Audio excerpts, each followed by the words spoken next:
It's 4 a.m. and the base is dead quiet. No patrols moving, no radios crackling, nothing. But inside one building, the lights are already on. A handful of soldiers are pulling on aprons over their uniforms, firing up burners that'll push the kitchen temperature past 120 degrees before the sun even comes up. In a few hours, they'll feed every single person on this base. Breakfast, lunch, dinner, and a midnight meal for the guys coming off night ops. Thousands of meals every single day with a team that most restaurants would consider a skeleton crew. But what makes this job truly wild isn't the cooking. It's everything else they have to deal with while doing it. To understand how a FOB kitchen actually works, you have to forget everything you know about normal restaurants.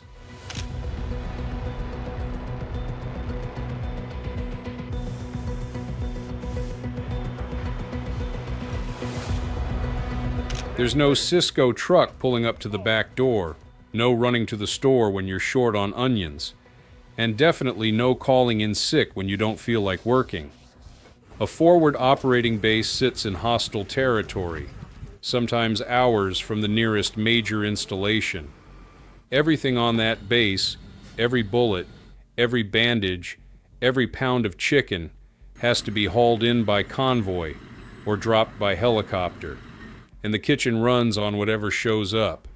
Army culinary specialists, known by their MOS designation 92G, go through 10 weeks of basic combat training and then 9 weeks of advanced culinary training at Fort Gregg Adams in Virginia. But nothing in that training fully prepares you for cooking in a combat zone.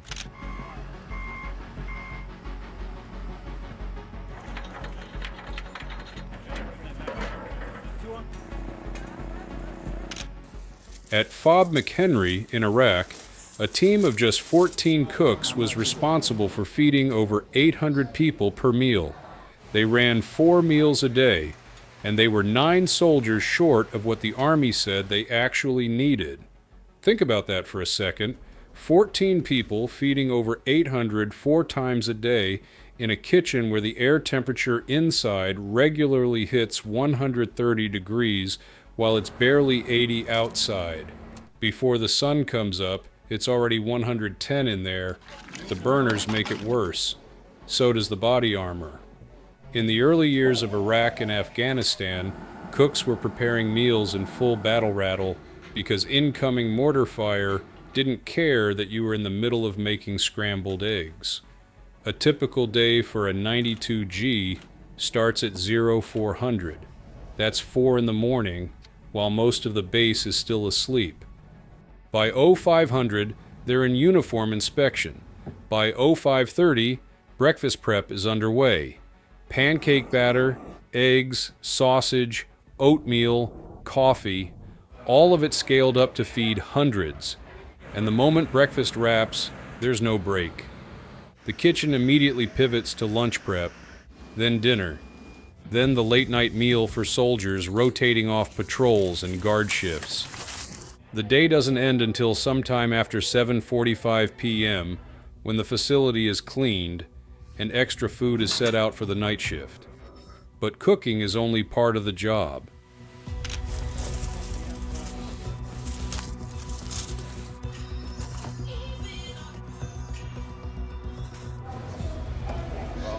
These same soldiers unload supply convoys, organize rations, manage food storage, run field sanitation operations, maintain hand-washing stations, haul trash, and in many cases pull FOB security.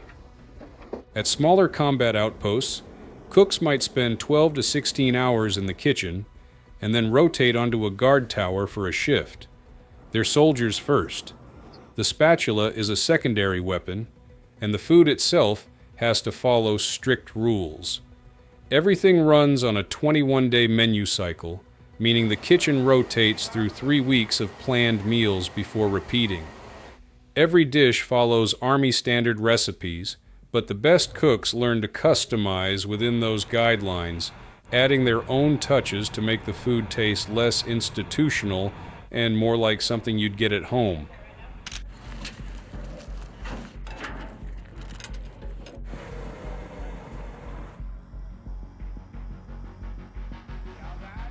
The challenge is working with what you've got. Supply convoys don't always arrive on schedule. Helicopters get grounded by weather or enemy activity. So you might plan a menu around chicken, but when the delivery shows up with nothing but beef and canned vegetables, you improvise. At FOB Sharana in Afghanistan, the cooks from Task Force Pacemaker became known for exactly this kind of creativity. They'd take a single cut of stew beef and stretch it across 6 different dishes.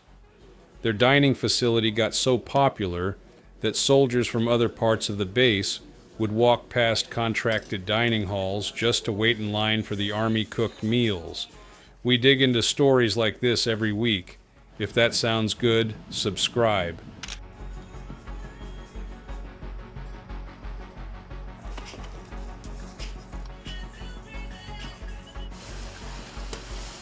But none of this happens in a vacuum. These kitchens operate in a war zone. In December 2004, a suicide bomber disguised as an Iraqi National Guard soldier walked into a mess hall near Mosul and detonated an explosive vest. 22 people were killed and 69 were wounded. It was the single deadliest attack on a FOB dining facility in the Iraq War. After that, security around DFACs changed. Entry control points got tighter. Searches got more thorough. But the cooks kept cooking, because the alternative was MREs for every meal. And if you've ever eaten an MRE for more than a couple days straight, you understand why hot chow matters so much. That's what outsiders don't really grasp about military food service. It's not just about calories. A hot meal on a FOB is one of the only normal things in an extremely abnormal environment. It's the closest thing to home that most of these soldiers get for months at a time.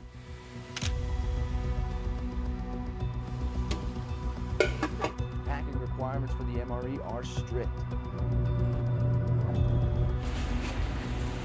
The dining facility is where people laugh, decompress, tell stories about the patrol that just happened, and mentally prepare for the one that's coming next. Take that away, and morale drops fast.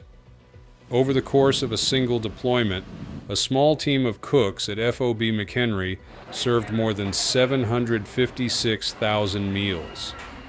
That's 14 people, working with equipment that breaks, ingredients that don't always show up, and kitchen temperatures that would violate every OSHA regulation in the civilian world.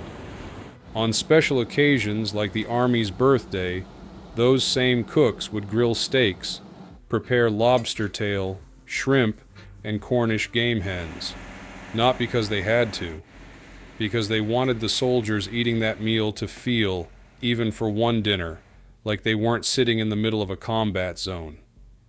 So the next time someone jokes about military food, remember what it actually takes to get that meal on the table. It starts with a 4 a.m. wake-up in a place most people couldn't find on a map, inside a kitchen that feels like the inside of an oven, using ingredients that were delivered by armored convoy through roads that might be rigged with explosives. All of it done by a team of soldiers who were trained to fight, but chose to feed. There's another one on screen if you're not done yet.